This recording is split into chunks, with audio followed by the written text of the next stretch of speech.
Hello and welcome back to another episode of The Poems I Love. For today, I shall be reading Angira's If Against Yalie Kamara's Mother's Rules. If by Angira. If a squirrel crosses my way while on a trip, then luck is mine. But when it's a cheetah or wildcat that crosses there, I turn and go back. If I knock my right foot on stone while on a trip, I melt in joy since I shall be overfed. But when it's the left, I turn and go back. If I slip in my shirt, the inside coming out, I jump in merriment, for I shall be overfed. If the first being I meet in the feeble dawn is an old woman, I turn to my blankets. It's all ill luck. If I dream my relative dead in midst of sweet slumber, I wake in joy, knowing he's overfed the previous night. And if I dream I am dead, I rejoice for growing an inch. And if I dream of my ideal girl, then I lose hope the answer is no. If I wake up in the morning and find my teeth shaking and loose, surely I know they went eating excreta while soul cutted in fairyland. If a hen crows, it must be killed. Bad omen. If a dog howls instead of barking, the village owner is at death's door. And if I wake on my head, then I am dead. The second poem is titled Mother's Rules by Yalie Kamara. Mother's Rules. If you see me praying in the living room, never sit in front of me. You are not God. When we go to a restaurant and I don't know any foods on the menu, never order me a meal that is spelled with silent letters. I came to eat, not to explore. You didn't make food. No, God did. You cooked food. Watch your English. Watch your fate. Your Creole is offensive. When you speak, you sound like shabarangs. Your accent is funny, but keep practicing. It is the only way we will be able to gossip in peace while at the supermarket. Try to learn the language of your lover and his family. They could be smiling to your face and getting ready to trade you for 6 goats and 3 meals during your first trip to their homeland. If anyone stares at you for too long, say more than 5 seconds, start speaking an imaginary language while maintaining eye contact. They will be the first to look away. Consider the consequence of purchasing human hair wigs, second-hand clothing, and used furniture. Maybe you will feel beautiful and also save money. But you never know whose bad luck or misfortune will be sitting on your head, body, or in the home in which you sleep. Buy what you can truly afford. Your father is Muslim, so you are too. I am Christian, so you are too. I am Catholic now, but you keep praying. You laugh at me now, like I laughed at my mother, like she laughed at us, like your daughters will laugh at you, and I will live long enough to forgive you fully. Just make sure to pray. Amen. Amen.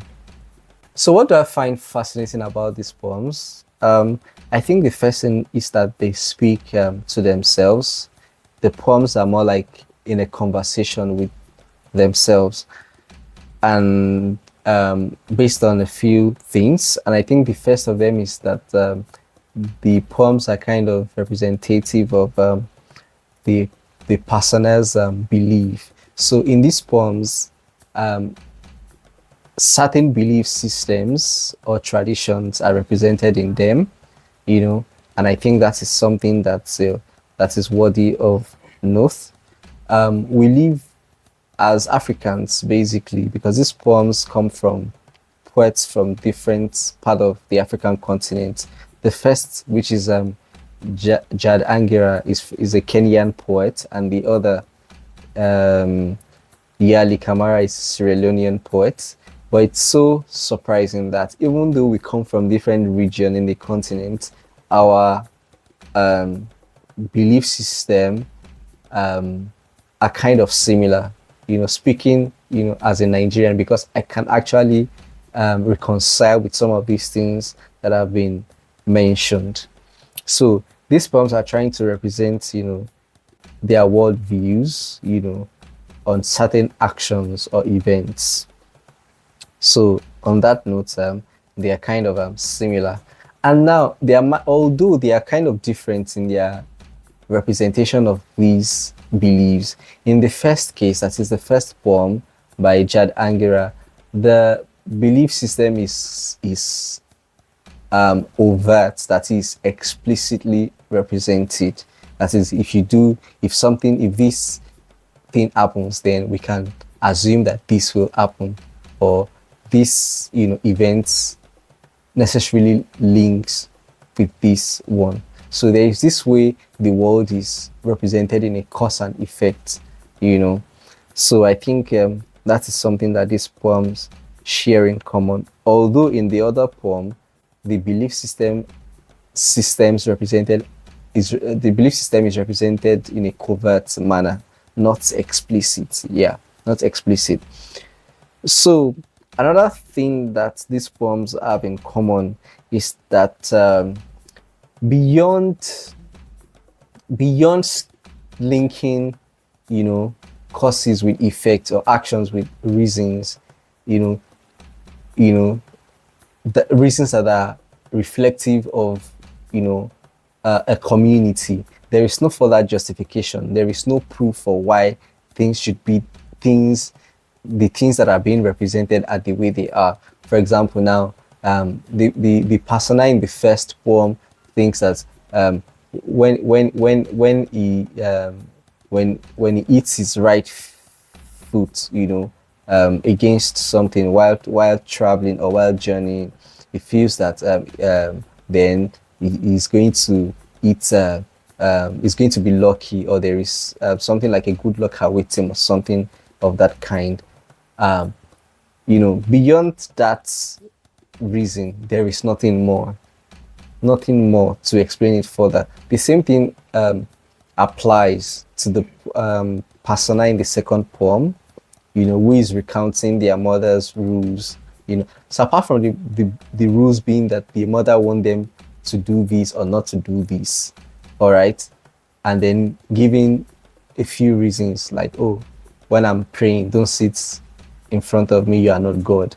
There is no substantial reason besides that. So, and I think that this brings us to the fact that these poems do not see beyond the biases that the persona owed.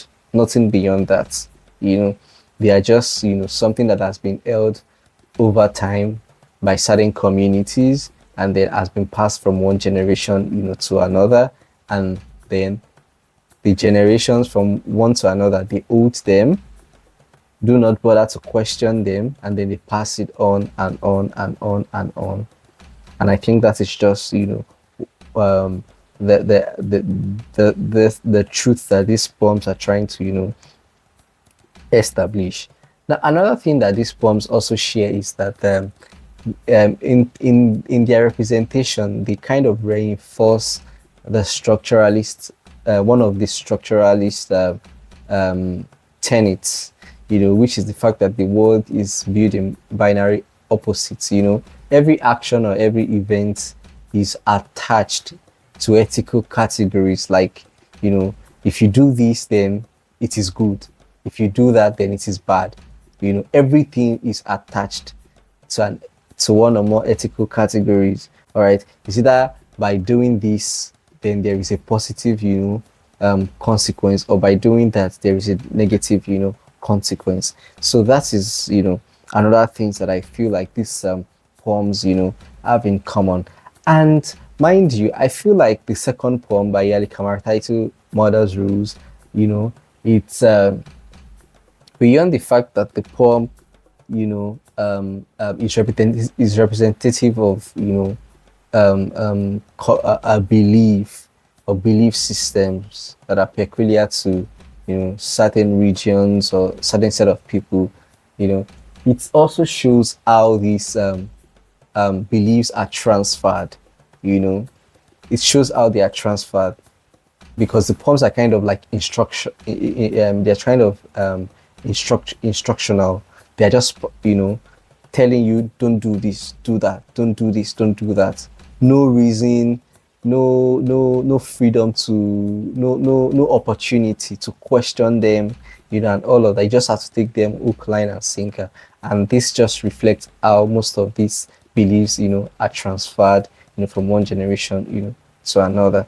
So, and I think that, on the two poems by Jad Angira titled Eve and Yalie Kamara's Mother's Rules.